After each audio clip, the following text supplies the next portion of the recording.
días a todos y bienvenidos al primer acto del ciclo El intelectual y su memoria que celebramos este año dentro de la programación del Vicedecanato de Actividades Culturales e Investigación de la Facultad de Filosofía y Letras. Y qué mayor honor inaugurarlo con la magna presencia del filósofo francés Jean-Luc Nancy, al que acompañan Javier de Liguera y Cristina Rodríguez Marciel, conocedores mayúsculos de su obra y de su pensamiento, que serán los encargados de entrevistarlo hoy, toda vez que será traducido por el profesor de filosofía Emilio Ortega. Yo voy a ser breve, lo importante es que tomen la palabra los protagonistas del acto y sobre todo Nancy, al que estamos deseando escuchar en el aula García Lorca de nuestra facultad. Esta escena, nosotros, vosotros y él, es muy shakespeariana, como sacada de la tempestad. Parece que cobra sentido eso de que estamos hechos de la misma materia de los sueños. En calidad de vicedecana de Actividades Culturales e Investigación, quisiera poner el acento en la necesidad de seguir promoviendo e impulsando este magnífico ciclo, El intelectual y su memoria, que la Facultad de Filosofía y Letras lleva desarrollando durante muchos años. Su valor reside no solo en la invitación de un intelectual ilustre a nuestro centro, sino en el mismo formato del ciclo, la entrevista, como modo de hacer un recorrido por el trabajo de toda una vida intelectual. Y es que la entrevista es un género que ha alcanzado una notoriedad irrefutable en la actualidad, convirtiéndose en uno de los discursos dominantes en el campo cultural, anclada en la inmediatez de la palabra dicha en directo, espontánea y auténtica, y en su poder de brindar un retrato fiel del personaje conocido, como en este caso Nancy, y que tienen visibilidad y gozan de un capital simbólico, atractivo y de interés para el público. Esta forma dialógica surge en la modernidad y su valor biográfico ha hecho de ella una práctica prevalente en los medios de comunicación, sobre todo para difundir las obras de los autores entrevistados. Pero también en un canal, una forma narrativa a través de la cual el autor constituye su mito de origen y se construye como personaje mediático. Esto es, en el entrevistado se produce, como señala Neil Arfuch, un deslizamiento de la persona al personaje, es decir, a la construcción ficcional que supone toda aparición pública y, por ende, a una lógica narrativa de las acciones. Y esto es lo que me parece más interesante, concebir la entrevista no solo como clave para descifrar el universo intelectual de un autor o como fuente biográfica, sino como un género narrativo en el que el autor despliega estrategias y sentidos, o el fin de los sentidos, como diría Nancy, en aras de proyectar una imagen de sí mismo, un modo de ser leído. Pues bien, sin más dilaciones, comencemos pues a leer, ver a Jean-Luc Nancy a través de la hoja de ruta que trazarán Javier de Liguera y Cristina Rodríguez Marciel, Emilio Ortega mediante, a quien agradezco sobremanera su presencia y su generosidad, y principalmente el haber hecho posible que hoy tengamos el privilegio de contar con uno de los filósofos franceses más destacados e influyentes del pensamiento crítico occidental. Jean-Luc Nancy, muchas gracias por haber aceptado la invitación y por honrarnos con el relato de su memoria.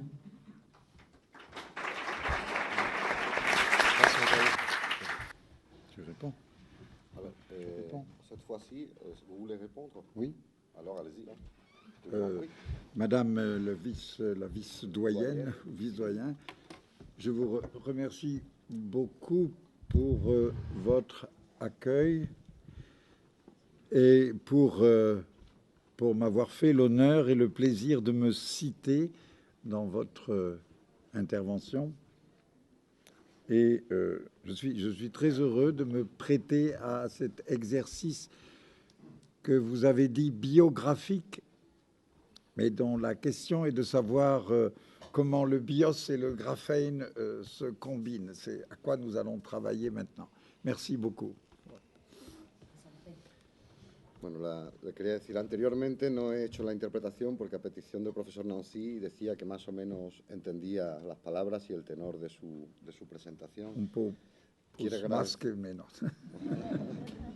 Agradece mucho sus palabras y la acogida que están dispensando en la Universidad de Granada. Es un honor y un placer escucharla citarlo.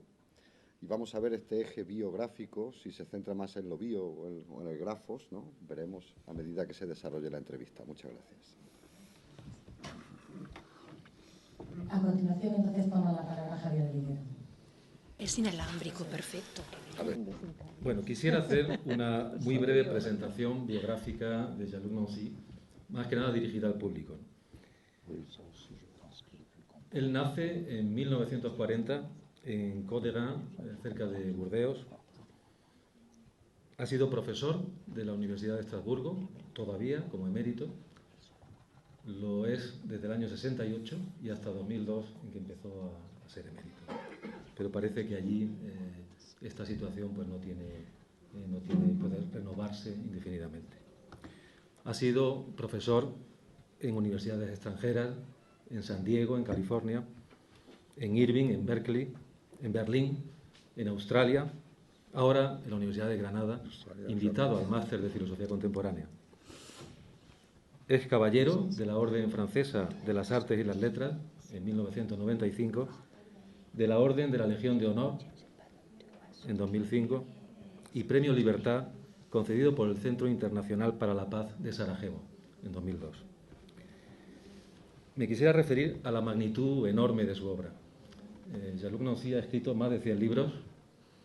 Ha escrito, en fin, yo he hecho una suma, ¿no? Igual me equivoco, ¿no? Él puede decirlo. Más de 1000 artículos y contribuciones a obras colectivas. Ha sido traducido a la mayor parte de las lenguas, o todas, no lo sé, ¿no? Europeas, occidentales, pero también al chino, al coreano, al japonés. En España y en Latinoamérica, quizás con más intensidad, se está traduciendo toda su obra, a un ritmo pues casi, digamos, exponencial. De modo que se podría hablar de un índice de impacto Nancy. Si se pone en Google su nombre, pues a mí me salen más de 1 millón de entradas, ¿no? Una cosa descomunal, ¿no? Ponderando la importancia de su obra y de su pensamiento, Derrida ha dicho de él que es alguien que piensa y escribe hoy como nadie. Y añade Derrida, en el futuro creo que no dejaremos de leerlo y de pensarlo, también de contar con él. Su obra, dice, es un gran acontecimiento y da uno de los ejemplos mayores de nuestro tiempo. Esto lo dice Derrida en una obra que le dedica, titulada Le Toucher, Jean-Luc Nancy, en 2002. Bueno, yo hablaría también, alguien lo ha hecho ya, ¿no?, de la hiperactividad de Nancy, ¿no?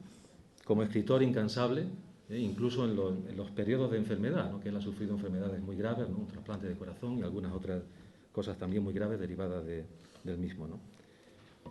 También como profesor invitado en universidades, antes me refería a esto, como conferenciante en todo el mundo y a todos los niveles, incluso para los niños, ¿no? Él ha participado en un ciclo de conferencias para niños, del cual se han derivado pues publicaciones muy importantes, ¿no?, sobre temas increíblemente interesantes también para nosotros los adultos, ¿no?, como Dios, la justicia, el amor. Bueno, y también como colaborador en actividades culturales de todo tipo, ¿no?, en exposiciones de arte, en el cine, incluso como actor, ¿no? Quizás después podemos hablar de esto, ¿no?, como actor caracterizado como un personaje, no solo como él mismo, ¿no? Su estilo de pensamiento, Derrida se ha referido a él y ha dicho que es hiperbólico e íntegro, exigente hasta el extremo último, exacto, en una palabra. Es una cita del mismo libro que antes mencionaba, ¿no? Añadiríamos que es un pensamiento esencial y radical a la vez que total, recogiendo quizás los imperativos más tradicionales de la metafísica, ¿no? Total, en este caso, quizás pues por ocuparse de una diversidad de temas, de cuestiones amplísima, ¿no?, de un modo, en fin, pues proteico, ¿no?, cuestionándolo todo, y prueba de ello pues son estas publicaciones a las que me refería antes, ¿no? Yo añadiría también que es un pensamiento del estilo, ¿no?, un pensamiento que está ocupado en estar a la escucha del afuera, en conectar con su inserción vital, entendiendo que el estilo es el punto de conexión entre el pensamiento y la vida. Y luego, pues para terminar esta breve presentación, me quisiera referir a su estilo personal. Un profundo sentido de la amistad, quizás en el sentido en que Blanchot ha hablado de la amistad, ¿no?, como una relación con el otro en tanto que indisponible, en tanto que nos separa y nos une con él una diferencia o una distancia infinita. Una amistad de la que da testimonio pues, su amistad con Philippe Lacoue-Labarthe, con Jacques Derrida, y una amistad, pues diríamos, incondicional. Y aquí pues tenemos también un testimonio de ello en Granada, ¿no? Él, cuando ha sido requerido por nosotros, como lo fue por primera vez en 2005, pues ha respondido a nuestra llamada pues sin poner ninguna condición y muy generosamente, ¿no? En 2005 él estaba en Sevilla participando en un ciclo sobre arte contemporáneo organizado por la Consejería de Cultura y bueno, pues le hicimos la petición de si quería venir a dar una conferencia y hizo un paréntesis en su estancia en Sevilla y se vino para acá sin preguntar ni quiénes éramos ni nada más, ¿no? Bueno, pues por todo ello, pues agradecerle de nuevo, en el nombre de todos, pues su presencia aquí. On fait un petit résumé en français ou ça ira? Non, écoute, ça va. Non. D'accord. Oui. Damos comienzo ahora a la entrevista y Te paso. cedo la palabra a Cristina Rodríguez Marcial. Hola, está funcionando bien, sí, perfecto. Yo, en primer lugar, quiero daros las gracias a la Universidad de Granada, donde me siento siempre como en mi casa. Estoy aquí feliz. Gracias, vicedecana de Actividades Culturales, ha sido un placer conocerte. Y gracias por la oportunidad que me brindáis, que habéis sido los primeros que me brindáis la oportunidad de hacer esta entrevista. Así que yo tenía muchísimas ganas. Bien, pues comienzo, ¿no? Esta serie de entrevistas tiene por título El intelectual y su memoria. Luego hablaremos de la figura del intelectual para saber hasta qué punto usted se siente incluido o no en esa categoría. Y para empezar, nos gustaría afrontar la segunda parte del sintagma, su memoria. Jean-Luc Nancy y su memoria, para de momento no encasillarle en ninguna figura. Apelamos a su memoria para preguntarle en primer lugar por su vocación filosófica. Usted ha escrito que hace muchos años guarda en su escritorio un folio en el que tiene anotada esta frase de Séneca: no me mostrarás a nadie que sepa cómo ha empezado a querer lo que quiere. En un hermoso artículo titulado Je ne suis jamais devenu philosophe, usted respondía a la cuestión de la vocación filosófica diciendo eso precisamente, que usted nunca había llegado a ser filósofo porque de algún modo lo había sido siempre. Además de esta cuestión y al hilo de ella, nos gustaría que nos hablase de los primeros fermentos de su formación intelectual, de sus primeros intereses filosóficos, Kant, Hegel, Heidegger, el propio Derrida, de quien reiteradamente podemos leer en algunos lugares, en nuestra opinión erróneamente, que usted era discípulo de Derrida, cuando no era esa la relación en absoluto que les unía. Luego más tarde hablaremos también de esto. Que nos hable brevemente de su relación con Ricoeur, que fue su director de tesis, con Granell, su director de doctorado de Estado, y de su experiencia de amistad filosófica, filosofía, trabajo, amistad con Philippe Lacoue-Labarthe.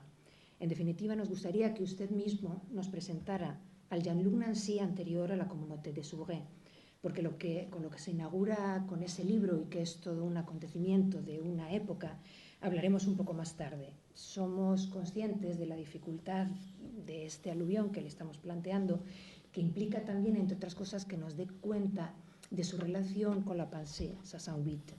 Organice su respuesta como mejor le plazca. Bon, si je peux vous faire un petit résumé Ça cette va. fois-ci. Non, ça va. Non, ça va? Il m'avait déjà dit hier. Ah oui. Donc vous êtes au courant. Oui. Alors allez-y quand vous voulez. Hein. Bonjour à vous d'abord. Je voudrais, avant de répondre à la demande de Christina, faire deux remarques.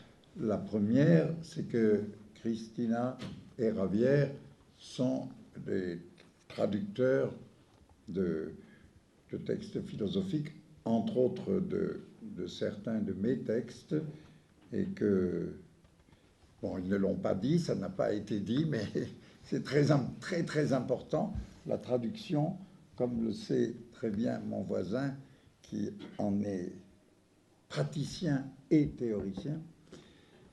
Et donc Christina et Ravière ont traduit ensemble, en particulier, un livre récent de moi Ivresse que nous présenterons ensemble demain après-midi.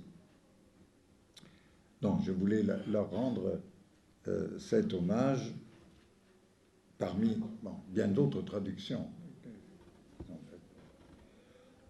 Ensuite, je voudrais faire justement une remarque sur la biographie.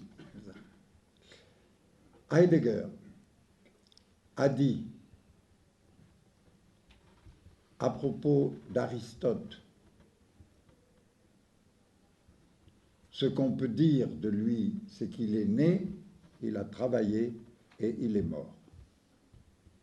Et c'est tout ce qu'on peut dire de la vie d'un philosophe. Et c'est vrai. C'est vrai. Il n'y a rien d'autre à dire. Peut-être, jusqu'à un certain point. Il est né, il a travaillé et il est mort. Moi, je suis né, j'ai travaillé, je ne suis pas encore mort.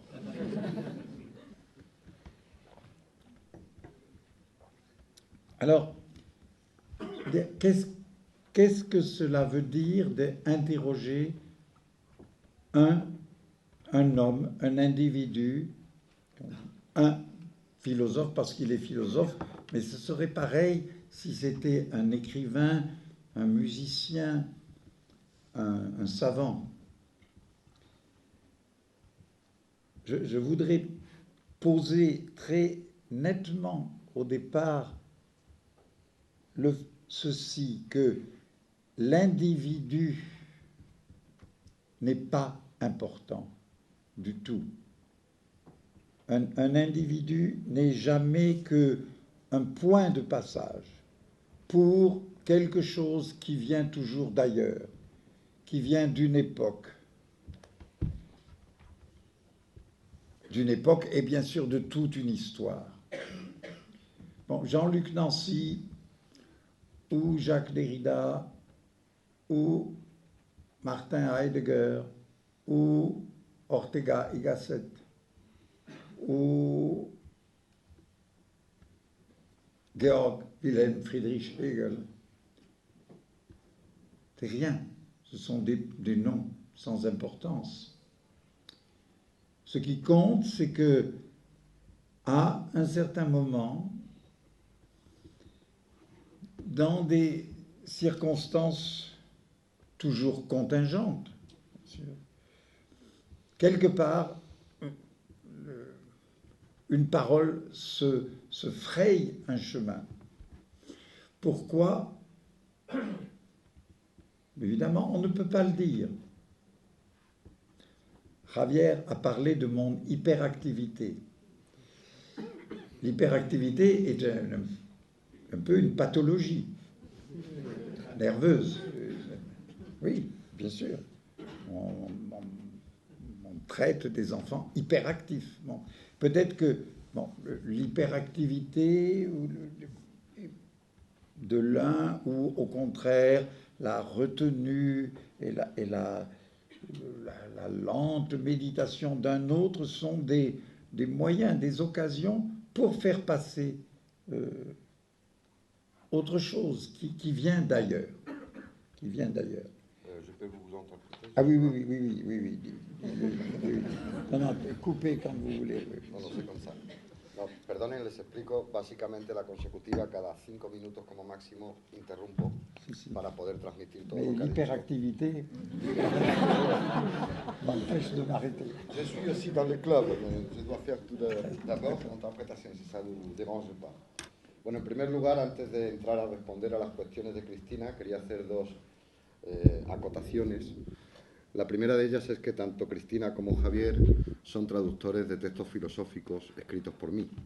Esto ellos no lo han dicho, pero yo sí quería hacerlo público, y concretamente una de mis últimas obras, titulada en francés Ivresse y Embriaguez en español, que será presentada mañana. Por tanto, quiero hacer un reconocimiento público a su labor como traductores de mi obra. En segundo lugar, hablar de mi biografía o hablar de la biografía. Si hablamos de Heidegger, Heidegger decía a propósito de Aristóteles que lo que se puede decir de un filósofo es que nace, trabaja y muere. Y poco más. Y creo que es cierto. En mi caso, como ustedes saben, nací, estoy trabajando y he trabajado, pero todavía no he muerto. La pregunta la podíamos hacer en torno a un filósofo, a un escritor, a un músico, y en todos los casos la respuesta sería la misma. El individuo no es importante en absoluto, sino que es un punto de paso para algo más, para algo que procede de una época o de una historia. Nancy, Derrida, Heidegger, Ortega y Gasset, Hegel, son nombres sin importancia. Lo que cuenta en este caso es que en un momento determinado y dadas unas circunstancias y unas contingencias determinadas, el discurso se abre camino, un determinado discurso se abre camino. ¿Por qué? No lo podemos decir. Javier hablaba antes de mi hiperactividad. Como ustedes comprenderán, esto puede entenderse como una patología nerviosa. De hecho, hay niños que los tratan de hiperactividad. Pero esa actividad, ligada quizás a un momento o a momentos también de meditación, dan paso a otra cosa. Y esa otra cosa es el discurso que aflora. Y hasta ahí donde... Gracias. Alors, donc en effet, comme l'a rappelé Christina, je ne suis jamais devenu philosophe, c'est-à-dire je n'ai jamais choisi de faire des études de philosophie. C'est mon professeur de philosophie à la fin du lycée m'a dit « Nancy, il faut faire de la philosophie ». Mais lui voulait que je devienne préhistorien, parce que ça se passait dans une région de la France qui est près de la célèbre grotte de Lascaux, et nous faisions avec ce professeur beaucoup de préhistoire. Nous étudions la préhistoire, l'anthropologie préhistorique. Et il m'a dit, pour faire de la bonne préhistoire, il faut faire de la philosophie. Et j'ai fait la philosophie seulement parce que je crois que même avant de faire de la préhistoire, avant d'être à la fin du lycée, j'avais découvert quelque chose qui était l'interprétation de la Bible dans un cercle de jeunes chrétiens qui étaient à la fois de gauche politiquement et, je ne sais pas comment on peut dire, et très moderne théoriquement, théologiquement. Donc la lecture, l'interprétation de la Bible était une chose très importante. Et j'ai découvert l'interprétation, ça veut dire qu'il y a toujours plus de sens derrière les mots. Et j'ai l'impression maintenant, quand je me retourne sur ce passé, j'ai l'impression que j'ai dû ressentir une sorte de débordement infini du sens. On lit une phrase, mais qu'est-ce que ça veut dire? Et on peut la relire et la réinterpréter infiniment. Voilà le début des choses. Et ça, je crois que ça m'a pris très jeune, peut-être 12 ans, 13 ans. Une vraie jubilation. Une vraie jubilation. Vous voyez, la Bible. Au commencement était Tohu Vabohu. Qu'est-ce que ça veut dire? Comment on va traduire ces mots hébreux? Qu'il n'y a jamais de traduction suffisante, n'est-ce pas, chers collègues? Donc, voilà, donc l'impossibilité de la traduction intégrale contient déjà toute la profusion du sens. Alors, on traduit, au commencement, la terre était informe. Mais c'est pas ça, Tohu Vabohu. Est-ce que Tohu Vabohu, c'est comme le chaos grec? Peut-être, mais c'est pas pareil. Et comment vient l'ordre, bon, etc., etc. Après, on commence par là et on ne finit jamais. Et après sont venus d'autres appels. Je dirais c'est toujours des appels. Des appels au sens de... Un appel, on a Yamada, c'est ça, oui, c'est ça. Et aussi un attrait, sex appel. Oui, évidemment que tout ça est une affaire de d'affect, de passion, d'attirance, de séduction.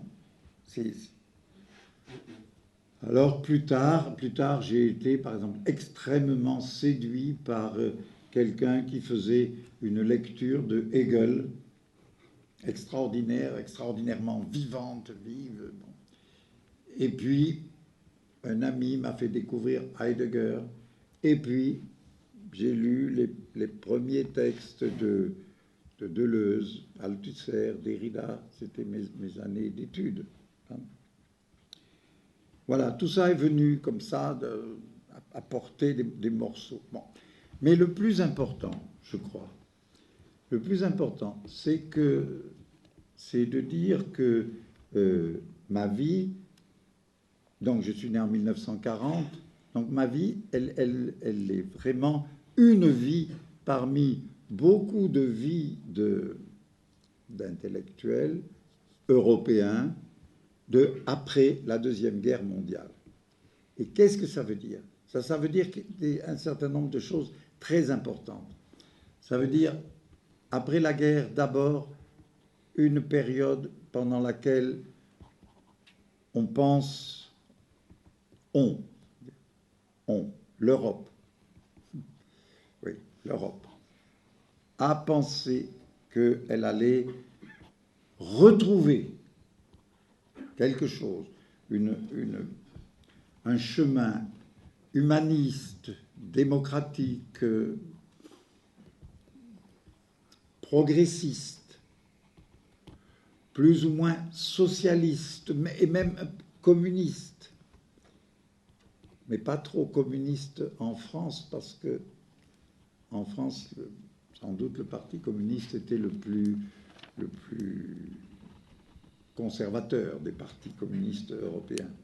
Mais voilà, ça c'est très important. On arrête là. D'accord. Bueno, intentando responder a la pregunta de Cristina, no elegí ser filósofo. Digamos que en mi caso, mi profesor de bachillerato del último año, antes de acceder a la universidad, me hizo ver la importancia de la filosofía, pero él pretendía que yo fuese historiador o antropólogo de la época prehistórica, y para eso decía que era importante saber filosofía. Yo soy de una zona, como ustedes saben, que hay una gruta, las de Lasco, de arte prehistórico, que son muy importantes. Y también, unos años antes, descubrí la interpretación de la Biblia en un grupo de lectura de una orientación de izquierdas, pero muy modernos también teológicamente, y descubrí que había sentido detrás de las palabras. Esta impresión, este desbordamiento infinito de sentidos, ya me afectó a una edad muy temprana, con 12 o 13 años. Para mí era un júbilo esta interpretación de la Biblia que hacíamos, y la imposibilidad de traducir algunas palabras, de hacer una traducción íntegra, pues daba pie a la multiplicidad de sentidos que se puede extraer de la lectura de la Biblia. Si la tierra era informe al principio, ¿es igual al caos griego? Pues no necesariamente, pero este trabajo de reinterpretación no se termina nunca. En mi vida yo puedo hablar de que he sentido llamadas, ¿no? Incluso habla de seducción, de la pasión, de sentirse atraído por algo. Y esas llamadas que me han seducido han ido provocando la evolución de mi pensamiento. Por supuesto, de mi época de estudiante, cuando me estaba formando como filósofo, pues alguien me hizo conocer una lectura muy viva de Hegel. Después pasé a leer a Heidegger, y otros autores en los que entré durante mi etapa de formación son Deleuze, Althusser y Derrida. Sin embargo, mi vida, yo nací en 1940, como ya se ha dicho anteriormente, no es lo más importante, es una vida compartida por muchos intelectuales europeos que hemos desarrollado nuestra labor después de acabar la Segunda Guerra Mundial. Un periodo en el que se piensa en Europa, de alguna manera reinventar Europa, reencontrar o descubrir un camino que nos permitiera ser humanistas, democráticos y progresistas al mismo tiempo. Si ustedes lo prefieren, incluso socialistas o comunistas. En el caso del Partido Comunista, no demasiado, porque el Partido Comunista, por lo menos en Francia, era de un corte muy conservador, dentro de lo que entendemos por el comunismo político. Alors, pendant les années de mes études, en gros, fin des années 50 et le début des années 60, le travail du sens était complètement pris dans cette perspective et dans cet élan d'un progrès, pas seulement technique, mais à l'époque, le progrès technique était peut-être moins présent que l'idée d'un progrès humain, moral, d'un progrès de civilisation, dont encore une fois, les mots de socialisme et communisme étaient sorte d'enveloppe générale. Et pour un jeune Français, à cette époque, la grande affaire a été la guerre d'Algérie. Donc, pendant toutes les années de la guerre d'Algérie, l'engagement pour l'indépendance de l'Algérie, donc aussi une lutte politique dans la France contre au moins un aspect de la politique française, était très important, capital, et était extrêmement porteur. Et je dirais que cette pensée large, vague, d'une libération des peuples colonisés et d'une libération de l'humanité tout entière, au fond, tenait lieu de pas de philosophie, bien sûr, mais d'idéologie, peut-être, oui. Et puis la guerre d'Algérie, c'est fini. Et je crois que ma génération, à la fin de la guerre d'Algérie, a découvert qu'elle ne savait plus quoi dire. Parce que l'Algérie était indépendante, mais les conditions de son indépendance posaient beaucoup de problèmes, aussi bien des problèmes en Algérie, bon, je ne vais pas maintenant détailler l'histoire, que des problèmes en France. Qu'est-ce que je fais, moi, jeune Français, qui n'est plus de lutte de libération coloniale? De quoi est-ce que je dois libérer la France? Ou de quoi je dois me libérer, moi? Je ne sais pas. Donc, il y a eu une sorte de suspens. Et ce suspens, vous voyez, est tout à fait contemporain du travail, de la pensée de ceux qui avaient entre 10 ans et 20 ans de plus que moi, parce que c'est tout à fait au début des années 60, peut-être 63, je ne sais plus, donc au moment de la fin de la guerre d'Algérie, que Michel Foucault a prononcé une conférence où il disait « Nous sortons de l'époque de l'histoire et nous entrons dans l'époque de la géographie, c'est-à-dire nous sortons d'un mouvement progressif vers une finalité et nous entrons dans un espace. Ce qui veut dire aussi un espace. La géographie, c'est sans orientation. On peut dire il y a l'Est et l'Ouest, le Nord, le Sud, mais vers où faut-il aller? Peut-être que c'est le moment où, plus ou moins silencieusement, les gens de ma génération ont commencé à se demander si l'Occident était un accident. C'était un jeu de mots qui a été beaucoup employé en France, du moins, parce que peut-être ça ne marche pas en espagnol. Accident. Oui, ça marche très bien. Nous avons commencé à penser que l'Occident était peut-être un accident. On arrête là tout petit peu.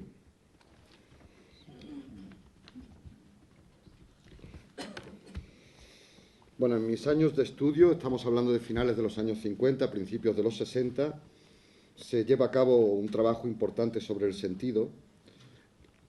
Y hablando de esto, no quiero hablar del sentido como un progreso de carácter técnico, sino como una idea de progreso de carácter humanista, moral, civilizatorio, en la que yo me vi inmerso en esos tiempos.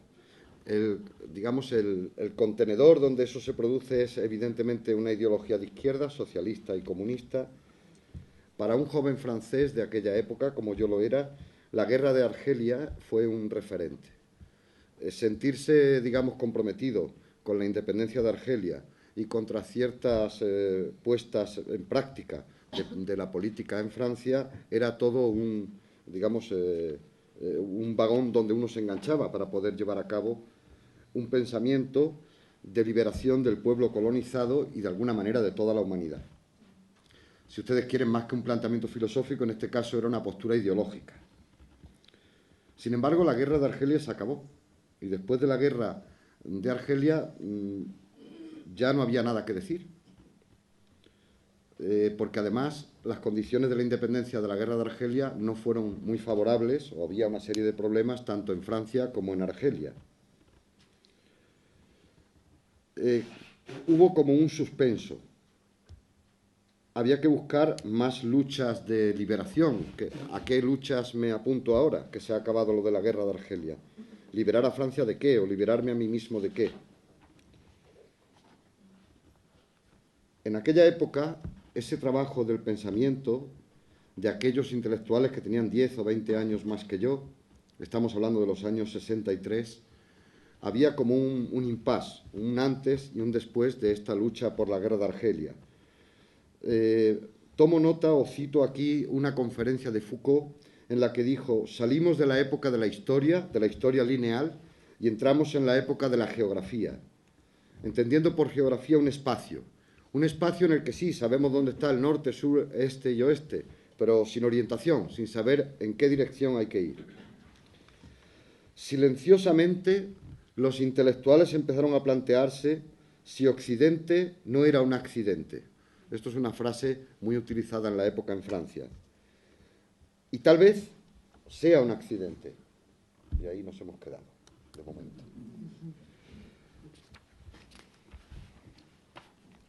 Or, à ce moment-là, justement, les pensées de ce qu'on a appelé ensuite la pensée 68, comme tu as dit, Christina, c'est-à-dire Foucault, Deleuze, Derrida, Lacan, Lévi-Strauss et ce qu'on a appelé structuralisme.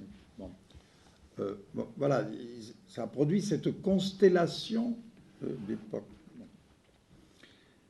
Et je trouve très remarquable que cette constellation de pensée était vraiment une réponse, une réaction, une réponse à cette sorte de suspens de l'histoire.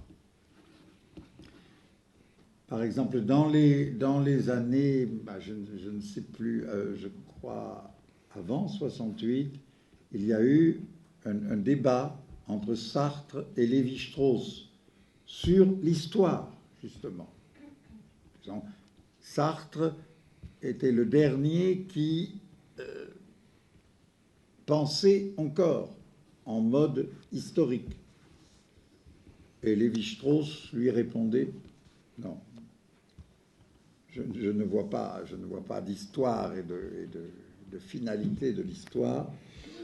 Je vois que les cultures humaines se composent et se décomposent de quantité de manières différentes. Or, la différence de ma génération, je crois, elle est vraiment en France, elle est vraiment par rapport à Sartre. Moi, j'appartiens à la génération qui ne pouvait plus être sartrienne. Au lycée, avec mon professeur de classe terminale, je lisais « L'existentialisme est un humanisme », ce qui est déjà, vous voyez, un humanisme. Tout le monde était humaniste. Aussi, un marxiste dont j'oublie le nom maintenant a écrit le marxisme comme humanisme. Ah, j'oublie son nom. Hein? Garaudy, voilà, Garaudy, oui. Un très étrange marxiste qui est devenu ensuite musulman. Mais justement, ce qui se jouait par rapport à Sartre, c'était une rupture avec l'humanisme et l'historicisme de Sartre. Je me souviens très bien d'un jour, dans la rue, je discutais avec Rancière, parce que nous avons le même âge, nous étions camarades d'études, et nous discutions pour savoir s'il fallait vraiment lire la critique de la raison dialectique, s'il fallait tout lire, parce que nous sentions que, non, nous avions besoin d'autre chose. Et regardez, Rancière était un althusserien, c'est-à-dire un marxiste, enfin, chrétien, devenu marxiste, et puis, quittant le marxisme, aussi bien de Marx que d'Althusser, je crois, toute ma génération, c'est pareil, nous avons tous, comme ça, tourné ou changé, oui, dans ces années-là. Et ce qui se jouait dans l'ensemble, dans cette constellation des pensées, donc de Deleuze à Lévi-Strauss, les Derrida, etc., ce qui se jouait, c'était, pour essayer de trouver une formule, je dirais, c'était la remise en jeu de la question du sens. Puisque le sens ne peut plus être le sens de l'histoire, disons, si ça marche en espagnol, sens, c'est-à-dire que le sens signifiant n'est plus le sens directionnel de l'histoire. Alors, qu'est-ce que c'est que le sens? Certains ont cru à ce moment-là que c'était une manière de dire il n'y a pas de sens. Par exemple, il y a un dialogue célèbre à l'époque entre Ricoeur et Lévi-Strauss, où Ricoeur dit à Lévi-Strauss, si je comprends bien, ce que disent les gens ne vous intéresse pas, mais c'est la manière dont ils le disent. Et Lévi-Strauss dit oui, je crois. Bon, je m'arrête là. Et après, vite, une petite conclusion. Je sais.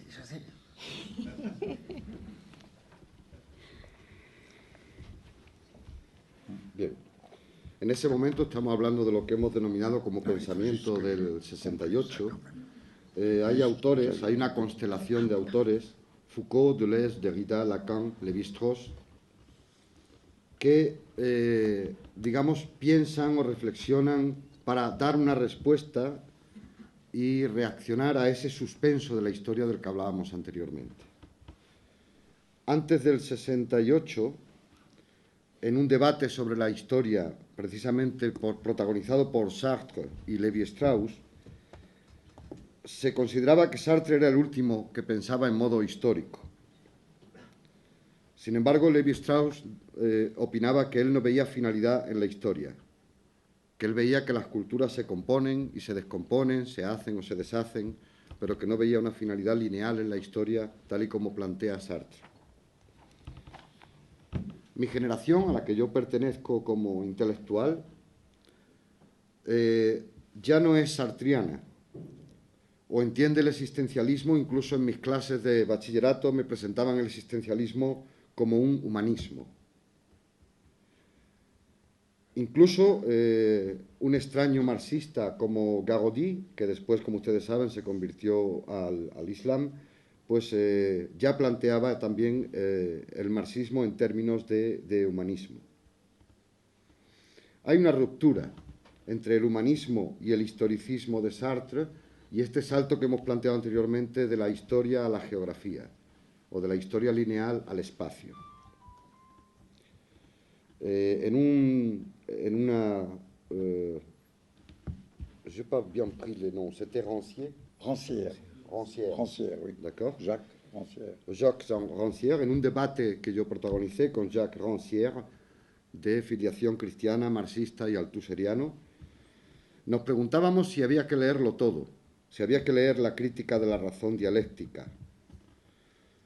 Porque en esos años es cuando se produce el giro, cuando se produce este cambio, después de este suspenso de la guerra de Argelia y de ese no encontrar el sentido, lo que estaba en juego era precisamente la pregunta sobre el sentido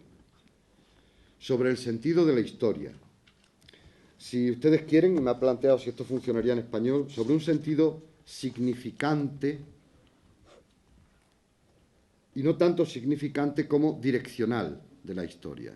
Es decir, de nuevo volvemos al planteamiento anterior de historia y geografía, ¿no? Pero, ¿qué es el sentido?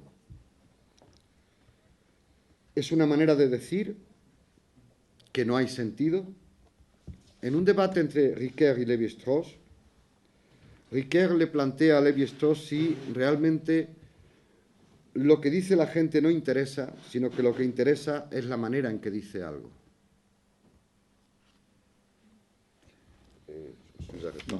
Alors, je vais conclure pour cette première question et réponse.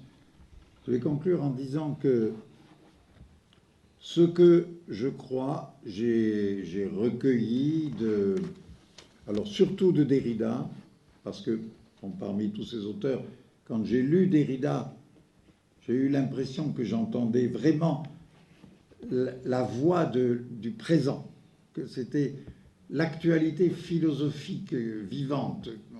Je ne sais pas, ça aussi c'est contingent, c'est certaines affinités peut-être à travers Hegel et Heidegger, sûrement plus grandes pour moi avec Derrida qu'avec Deleuze ou Lévi-Strauss. Mais peu importe, parce que cet ensemble des pensées de cette époque n'a pas du tout correspondu, en tout cas pour moi, mais pour eux non plus, à un formalisme auquel souvent on a assimilé le structuralisme, le formalisme de la manière de, dans la question de Ricoeur à Lévi-Strauss. Ce qui vous intéresse, c'est la manière de. Non, pas du tout ça. Mais plutôt à, je dirais, à un basculement complet de la question du sens. Selon l'historicisme humaniste, le sens est promis pour plus tard. L'homme de l'humanisme viendra et il sera l'homme total. Donc, il viendra plus tard. Et au contraire, pour cette génération de pensée, s'ouvrait une autre proposition, si je peux dire, c'est-à-dire le sens, il est là maintenant, il se fait au présent, et je dirais presque à chaque moment au présent. Et 68 a été, pour moi surtout, parce que à Strasbourg où j'étais, 68 a été très marqué par les situationnistes, mais je ne vais pas parler des situationnistes, ce serait de trop long, mais ça veut dire que 68 a été essentiellement un suspens complet. On n'agit plus. On ne fait plus d'action politique pour demain. On fait quelque chose maintenant. C'est-à-dire qu'en 68, maintenant, on fait rien. On ne travaille plus, on arrête l'université, on s'assied, on parle, on envoie des télégrammes partout dans le monde à tous les étudiants en lutte. Et oui, je fais un peu moi-même la caricature, je sais bien, et bien sûr, il y a un aspect peut-être un peu puéril, comme ça, dans cette... Mais je crois que ça avait beaucoup de sens, parce que ça voulait dire il y a quelque chose à affirmer maintenant.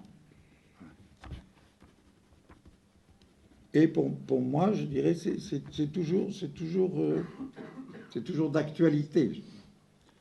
Non pas de s'arrêter d'arrêter l'université toutes les 5 minutes, mais de toujours penser au présent et de penser le présent, ce qui ne veut pas dire de ne pas s'occuper de l'avenir.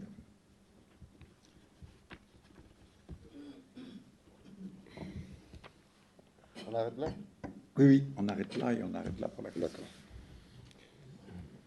Bueno, para terminar con la respuesta a esta primera pregunta, lo que yo creo es que en aquella época yo pensaba que sobre todo Derrida es quien creía comprender la vía del presente, la vía de la actualidad. Esto lo digo porque este autor influyó mucho más en mí que otros autores como Deleuze, tal vez por afinidades en las lecturas que hacíamos de Hegel y de Heidegger. Pero el conjunto del pensamiento no ha correspondido a un formalismo, véase estructuralismo, sino que realmente estamos hablando de un giro. Un giro pasando del historicismo humanista, en el que se habla de un hombre, un humanista, un hombre renovado, prometido, que vendrá más adelante, a una reflexión en el presente. Es decir, se trata de una nueva propuesta. El sentido se hace en el presente. El sentido se construye en cada momento. En mayo del 68, pues yo di mayo, je ne sais pas si on peut dire 68 ou mai 68. C'est la même chose, ¿no? Bueno, mayo del 68. Mars, juin. ¿Eh? Mars, juin. Para mí, pues yo estaba en Estrasburgo, en esta ciudad en particular, estaba muy marcado lo que allí ocurrió por los situacionistas, de los que no voy a hablar ahora, pero lo importante es que se hizo un suspenso completo.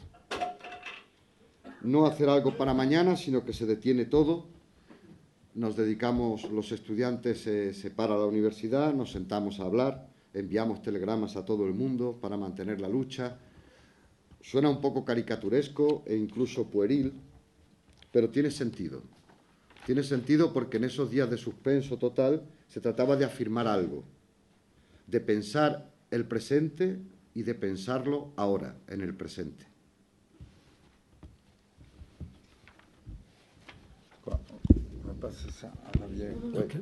Creo que funciona, ¿eh? ¿Sí? ¿Ya funciona? Sí, creo que sí, se ha arreglado solo.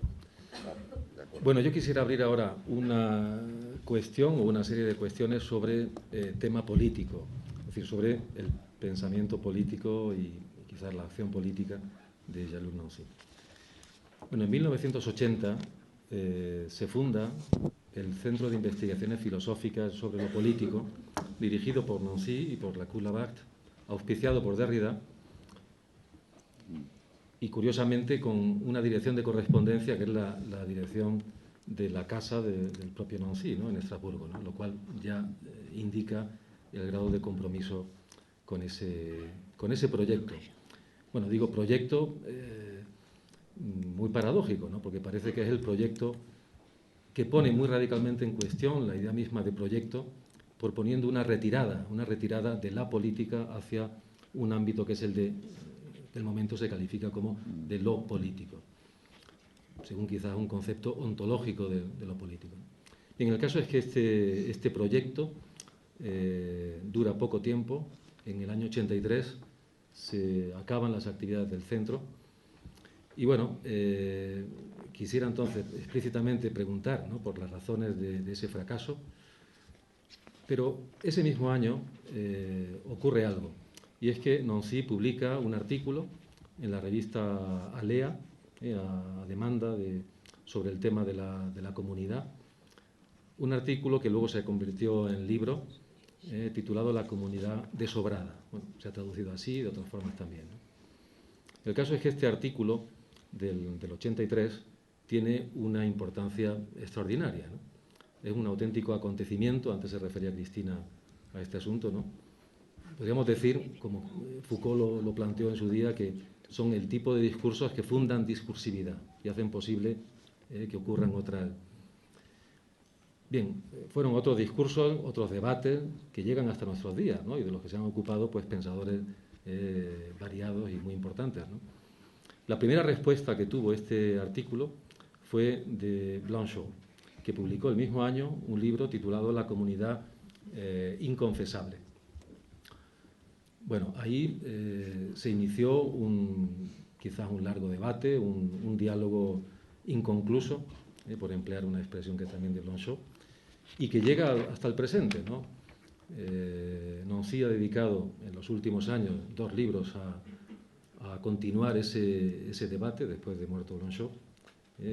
Blanchot, Pasión Politique y la Communauté de Savoie, que es de este mismo año, de hace unos pocos meses, ¿no? Bueno, yo quisiera preguntarle en relación con esto 2 cosas, ¿no?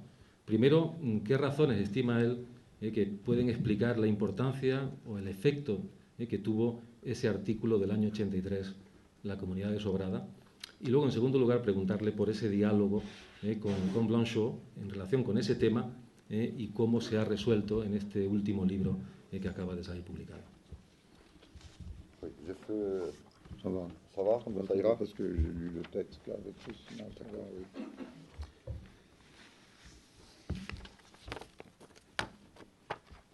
Oui.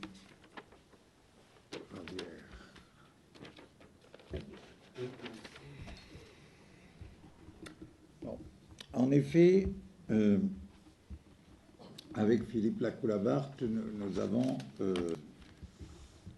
en fait, je crois, dès le milieu des années 70, nous avons travaillé sur 2 registres apparemment très différents, je dirais.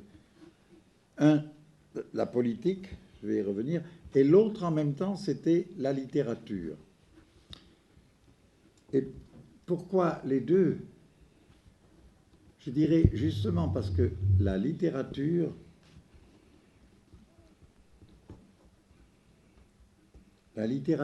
est peut-être la figure du sens au présent. Et quand vous lisez un roman, le roman ne vous annonce pas quelque chose pour plus tard. Il ne vous donne pas une direction de pensée, il vous raconte une histoire maintenant. En fait, de la littérature et de la philosophie, on parlera dans le master cet après-midi, mais je voulais signaler cela parce que il est important de comprendre pourquoi nous pouvions avoir ces deux registres simultanés, politique, littérature.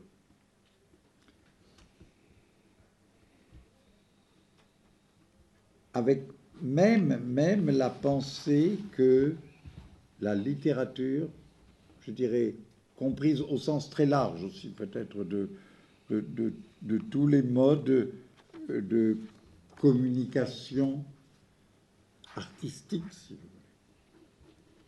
voulez. En tout cas, non scientifique et non philosophique et non religieux. Donc, que la littérature avait à faire avec cette question du sens au présent. Et la politique. La politique était justement, comme je viens de le raconter, ce qui nous apparaissait comme toujours dans l'ordre du projet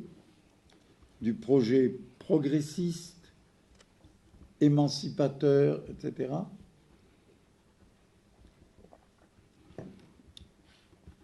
Et d'un projet qui avait de moins en moins de force et même de sens, qui était de moins en moins reconnaissable. Donc nous avons fondé le centre de recherche sur le politique, parce qu'à cette époque, en français, distinguer le masculin du féminin, le politique de la politique, c'était comme une manière de désigner l'essence de la chose politique, si vous voulez. Et c'était d'ailleurs en fait quelque chose qui venait de l'allemand, de Das Politische, et de l'allemand tel que, en particulier, Carl Schmitt l'avait mis, si on peut dire, en relief, en honneur, en parlant justement du politique, de l'essence ou du concept du politique. le fait que ce soit Carl Schmitt demanderait aussi de longs développements, mais il faut couper. Allez-y. Bueno, tanto Philippe Lacoue-Labarthe como yo mismo pertenecemos a ese mismo ambiente de pensadores del 68, en el que hay dos registros principales para nuestra reflexión. Por un lado, la política y por otro lado, la literatura. ¿Por qué la literatura y por qué la política? La literatura porque es una figura de sentido en el presente. Una novela cuenta una historia ahora. ¿Y por qué estos dos registros? La literatura, por supuesto, entendida en un sentido amplio, como un modo de comunicación artística, pero desde luego, si ustedes quieren, como un modo de comunicación que no es ni científico, ni filosófico, ni religioso.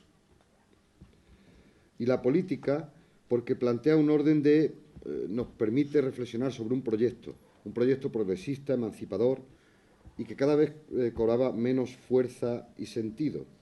De ahí la distinción, al crear este centro de investigaciones sobre lo político, entre le y la française.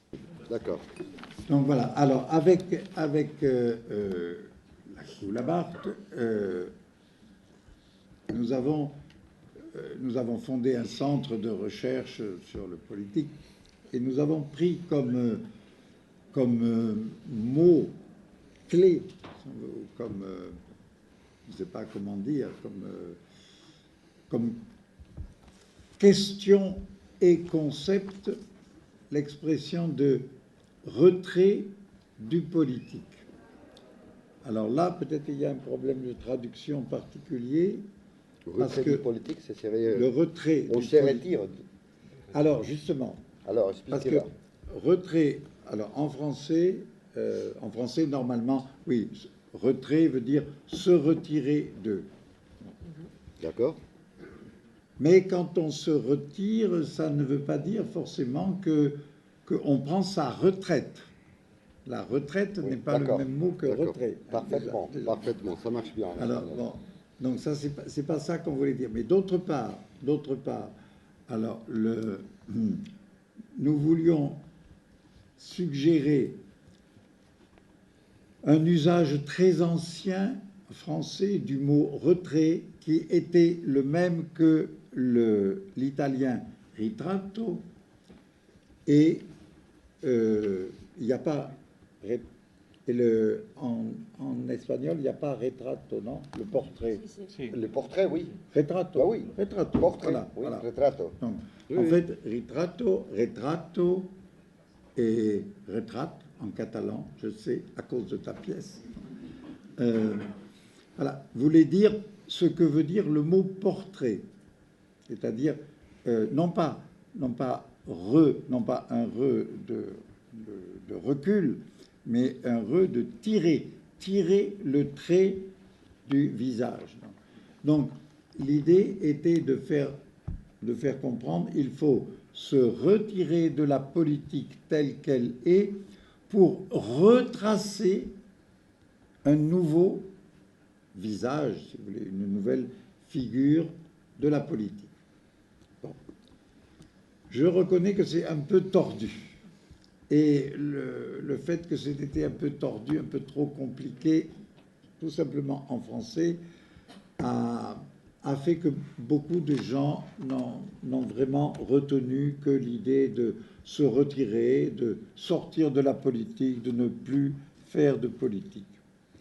Mais je dois dire que tous ceux qui ont participé à ce centre pendant 3 ans, c'est-à-dire Javier avait rappelé quelques noms, enfin, vraiment, je sais pas, Rancière, Balibar, Badiou, Luc Ferry, Claude Lefort, Jean-François Lyotard, enfin, tous ces gens-là et d'autres ont participé à ce travail. Et tout cela, bien entendu, comprenait la double intention du mot retrait. Je coupe là. Muy bien. Bueno, este centro de investigación sobre lo político, como explicábamos anteriormente, que fundé con Lacoue-Labarthe, pretendía, y este es el concepto o la palabra clave que lo explica, hacer un retrait de lo político. Retrait en el doble sentido de retirarse de la política, que no de lo político, pero no jubilarse. Y a este respecto quiero sugerir aquí un uso muy antiguo de retrait, entendido como retrato, de establecer una imagen, de retrasar o reorganizar una imagen de la política y de lo político. Retirarse para retrasar esa nueva figura o imagen de lo político y de la política, algo que hicimos en colaboración con una serie de intelectuales de la época, como Rancière, Balibar, Lefort, Lyotard y muchos otros, con esa doble intencionalidad. Por un lado, establecer, retirarse de la política para reflexionar sobre lo político y, por el otro lado, rediseñar una imagen de la política y de lo político diferente a la que había hasta ese momento. Mais, au bout de 3 ans, nous avons fermé le centre parce que nous avons eu un sentiment d'échec. Ce sentiment d'échec était très lié à l'histoire politique de l'époque, à l'histoire politique européenne. Parce que l'histoire politique de l'époque, ça a été principalement les événements de Pologne. Ça a été donc vous savez l'histoire de Solidarność par rapport au pouvoir qui était représenté par le général Jaruzelski, etc. Et dans les participants aux discussions du centre, il y a eu peu à peu une majorité de gens qui ont voulu partager l'idée qui a commencé à se répandre en Europe à partir de la Pologne de Solidarność, qui était l'idée la société civile contre l'État ou sans l'État, puisque à un moment donné, pendant un certain temps, en Pologne, il y a eu l'État d'obédience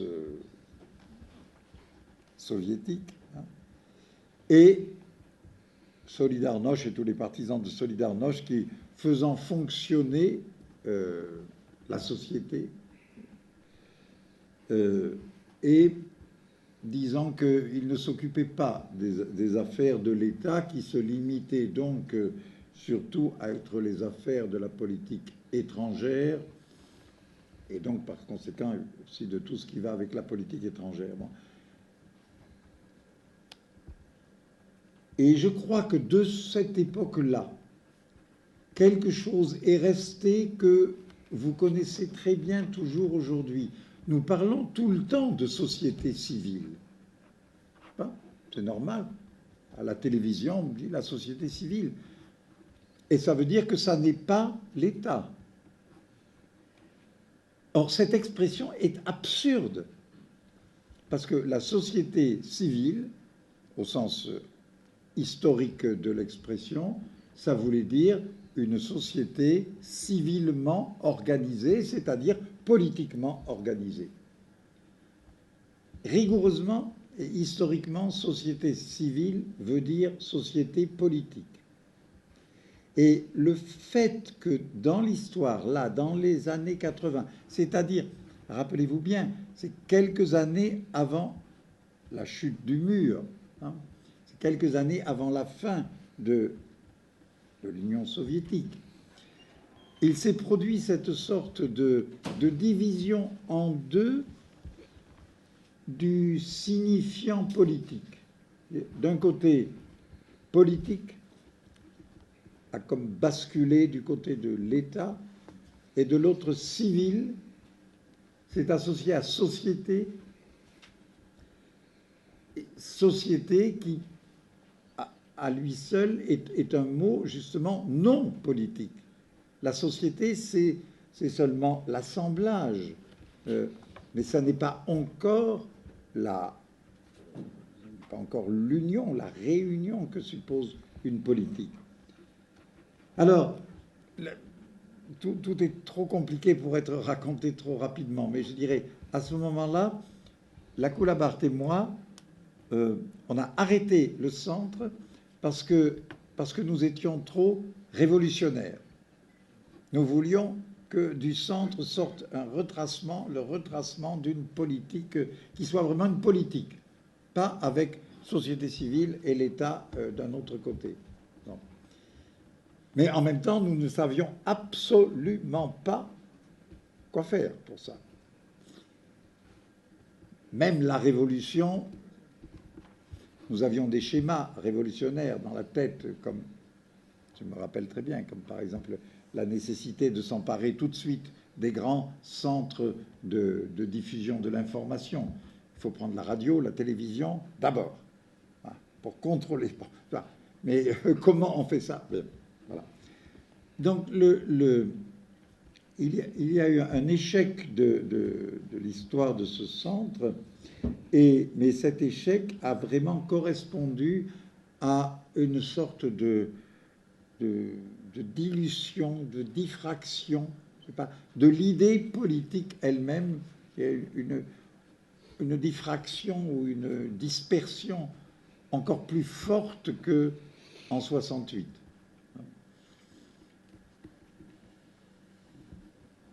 Voilà, je vais traduire. D'accord, merci.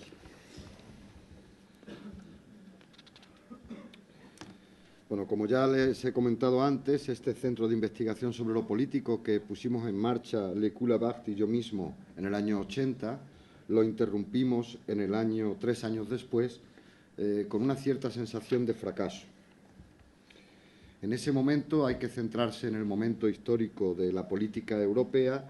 Son los acontecimientos de Polonia, que ustedes recordarán, la importancia del sindicato Solidaritat, que se opone al régimen de Jaruzelski, del general polaco a las órdenes de la URSS, y las discusiones que se llevan a cabo nos hacen, en ese contexto de Polonia, por un lado está la sociedad civil contra el Estado, o si ustedes quieren también sin el Estado. Polonia, que sigue una obediencia soviética por ser una dictadura, está por un lado el gobierno y por otro lado está Solidaridad, que es la que hace que funcione la sociedad. En este momento, entonces, nuestro instituto también empieza a ocuparse de la política extranjera y no solo de la política nacional. Y de esa división entre sociedad civil y Estado, algo ha quedado, porque desde entonces se sigue utilizando esta expresión, sociedad civil, de manera muy asidua, como algo distinto al Estado. El sentido histórico de sociedad civil es como sociedad organizada, que es lo mismo que decir políticamente organizada. Rigurosamente estamos antes de la caída del muro de Berlín y, por tanto, del fin de la Unión Soviética, unos años antes, y hay esta división en dos significantes de lo político. Por un lado, el Estado como organización y, por otro lado, lo civil como sociedad. Y la sociedad, en principio, no es política. En principio es un ensamblaje de personas, pero no ha llegado todavía a la categoría de reunión política. Paramos la actuación del centro o la investigación desarrollada en este centro porque entendíamos que estábamos en una etapa demasiado revolucionaria. No sabíamos qué hacer. Sí teníamos algunos esquemas revolucionarios. Lo primero, intervenir la radio y la televisión. ¿Cómo hacerlo? Esa ya es otra cuestión. De alguna manera, como ya les he dicho, interrumpimos la actividad de este centro de investigación con una cierta sensación de fracaso y con una difracción de la idea de la política y de lo político, e incluso una dispersión más fuerte que la que ya se produjera en mayo del 68. Alors, bon, maintenant, je devrais essayer d'expliquer ce que je pense aujourd'hui de politique, mais il faut que je suive le fil historique que Javier m'a tendu. Bon, parce que... Quand vous dites des politiques, vous parlez du politique ou de la politique? Ah, voilà. Je ne sais plus. Maintenant non, j'ai décidé depuis déjà quelques années qu'il fallait abandonner la différence entre le et la politique, parce que comme s'il y avait une grande essence du politique, majestueuse, essentielle, ontologique, mais où est-elle? Et puis la politique, alors c'est quoi? C'est une pauvre petite politique, comme on dit en français, d'une expression terrible, la politique politicienne. Ça, c'est mauvais. Mais c'est comme si on disait, je ne sais pas moi, si on disait la cuisine cuisinière, c'est mauvais. Il y a la bonne cuisine et puis la cuisine... Bon, vous voyez, c'est très, très, très étrange, la politique politicienne. Ça, c'est en français, mais dans toutes les langues du monde aujourd'hui, il y a des mots pour désigner les politiciens. Ils sont mauvais, presque par essence. Et en même temps, on attend toujours de nouveaux hommes et femmes politiques. Mais bon, écoutez, on verra peut-être après, on peut en discuter, mais pour le moment, je suis le fil historique, et le fil historique et comprend à ce moment-là, justement, c'est vrai, la même année, 83, il y a une sorte de, pas de rupture, mais autre chose s'est produit. Et cette autre chose, c'est l'introduction du mot communauté dans la discussion publique. C'est pas moi qui l'ai introduit, c'est ça, je tiens toujours à le souligner parce que souvent on rappelle toujours la communauté des œuvrés, comme à dire. Bon, c'est vrai, j'ai été le premier à écrire un texte dessus, mais je l'ai écrit parce que quelqu'un qui s'appelle Jean-Christophe Bailly, qui est un essayiste, c'est Bailly, voilà, comme ça, avec qui est un écrivain essayiste, bon, et un ami.